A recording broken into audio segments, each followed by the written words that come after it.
বাড়ছে পারদ, শীতের আমেজে ব্রেক। কি বলছে হাওয়া অফিস? রাজ্যে ফের বাড়তে শুরু করেছে তাপমাত্রা। শ্রীলঙ্কা উপকূলের কাছে দক্ষিণ পশ্চিম বঙ্গোপসাগরে তৈরি নিম্নচাপ ও ঘূর্ণাবর্তের জেরে পূবালি দক্ষিণে হাওয়ার দাপট বেড়েছে। ফলে দক্ষিণ ও উত্তরবঙ্গের বিভিন্ন জেলায় আগামী 3 দিন রাতের তাপমাত্রা 2 থেকে 3 ডিগ্রি সেলসিয়াস পর্যন্ত বাড়তে পারে বলে জানিয়েছেন আলিপুর আবহাওয়া দফতর। গত কয়েকদিনে তাপমাত্রা 17 ডিগ্রি পর্যন্ত নেমে শীতের আমেজ টের পাওয়া যাচ্ছিল। তবে নতুন নিম্নচাপের প্রভাবে কলকাতা সহ দক্ষিণবঙ্গে শীতের দাপট আপাতত কমবে। আজ কলকাতার সর্বোচ্চ তাপমাত্রা থাকতে পারে 29 ডিগ্রি সেলসিয়াস, সর্বনিম্ন 19 ডিগ্রি সেলসিয়াসের কাছাকাছি। হাওয়া অফিস জানাচ্ছে, নিম্নচাপের ফলে রাজ্যে বৃষ্টির সম্ভাবনা তেমন নেই। তবে তাপমাত্রা বৃদ্ধির পাশাপাশি জলীয় বাষ্প ঢোকায় কুয়াশা বাড়বে।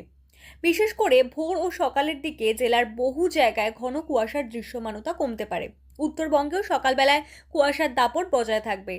আবহাওয়া দফতরের পূর্বাভাস, শনিবার দক্ষিণ পূর্ব বঙ্গোপসাগরে আরও একটি নিম্নচাপ তৈরি হতে পারে। ফলে রাজ্যে জাঁকিয়ে নামতে পারে শীত, তবে কিছুটা দেরি হতে পারে।